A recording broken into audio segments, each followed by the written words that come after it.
200 days have been beautiful. Yeah. How are you? How are the 200 days been going for you? I actually just changed my life.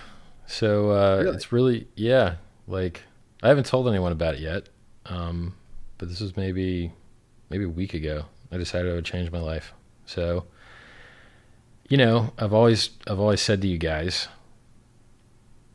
uh, the most productive people kind of tend to be mopey, grumpy son of a bitches, like great writers.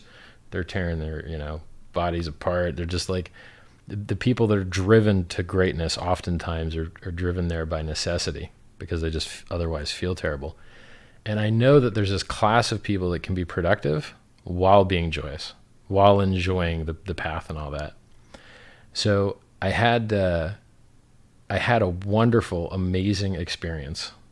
I can't go into details, but let's just say the best. Like so good. Just like just like Wow. just fucking All right. unbelievable, right?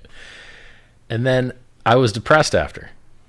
And I thought, well, that's it, buddy. It doesn't get any better than this. So if you're depressed now, you're fucked up. And changing reality is Yeah. not going to fix that. So, and I've trained as a life coach and I have the skills to manage my state and I know the things that if you do them, they work. The question is, are you in the habit of doing them? I've lost 50 pounds Right. here, 60 pounds there. I am losing a little now, but it's not whether you know a thing or not that changes your life. It's whether you are consistent. The Hmm. consistency is all that matters. Every diet works if you do it consistently. Every workout plan works if you do it consistently. And what people don't realize is like the reason that your YouTube channel is successful, much more successful than I believe anyone else in the Hex ecosystem, is because you do it every fucking day. You're Yeah. consistent. You've never missed a day. You did a live stream after a 24-hour live stream. Like you did your normal scheduled live stream after a fucking I had 24-hour to. I live had stream. to. That's amazing. That's amazing, right? So I decided because it's always been in the back of your head. You're like, I could be happy and cheerful if I wanted to be, but I just don't want to be. Right? I could be fit and healthy if I wanted to be, but and everyone, and it's the truth. Like everyone really could, right? Like to think Right. about it, to lose weight, you just have to stop shoving stuff into your face. The weight Yeah. will go on its own. You don't actually have to change anything at all. You just need to consume less calories. People don't understand how strong calories are. If you have an extra 2 sodas a day, just 150 calories a day, I think you end up weighing 40 pounds heavier forever, is where that works Wow. out. Really? Yeah, so if you go Yeah. to wolframalpha.com, which is a really cool website where you can do calculations of just about anything, and you type basal metabolic rate, BMR, basal metabolic rate, you put in your age, your gender, and your activity level. Everyone thinks they're active. Ain't Oh nobody yeah. active. No. We're No. sitting around.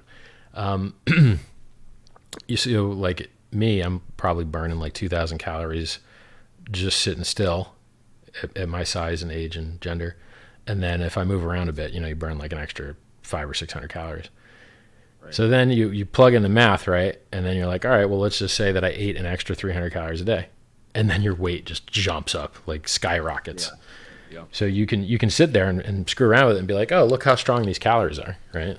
Like you can run for like an hour on a chocolate chip cookie is how Yeah. efficient our bodies Yeah. are. So what's the moral, the important part? The important part is once I realized, like I always knew that I emotionally manage myself better and feel better when things are going wrong because it limits the number of thing options I have. And then I know I'm doing the best thing. So I might as well feel good about it. And I'm focused on me because most other people would be screwed up. And I take pride in like, oh, look, other people are getting screwed up, not me. But when everything's going great, I don't have that same profit because when everything's going great, everybody's happy. Okay, well, Right. Yeah. So now because I had one of the best experiences in my life, and then I was depressed after. Now I just use all the tactics that I've learned, right? Like transformational vocabulary, where you just use better language to describe stuff. You know. So if anything happens, you just choose a more empowering meaning for it. If you know what I'm saying. Yeah. Now I haven't. Now I'm doing this locally very well. but it hasn't like bled through to Twitter yet. Okay. Maybe So lightly, like, maybe are you lightly. saying that you're like, are you dieting? It's like you said you changed Well, your, it's what your so change the over only 6 the years. only relationship to the dieting is that it's just an example of something you know you could do and you know you should do, and Right. barely anybody does. Right. So Yeah. yeah, I am doing the dieting, but I'm not as focused on that as I am on my emotional diet, Okay. my mental diet. Right. So you've Yeah. got a physical diet that feeds your body calories and nutrients, and you have an emotional attention economy, and what you let into your attention economy basically decides whether you have a good life or not, literally, period. Yeah. If your attention economy and focus is bad, you will have a bad life. And it doesn't Yeah. matter externally what happens, because everything that happens externally filters through your values and beliefs and habits, and then that's what hits your reality, your soul, Yeah. basically. And so, some of the happiest people in the world are poor people. Mm-hmm. Happiness is free. It's free. Joy is free. So at any given moment, there's infinite horror in the world and infinite beauty.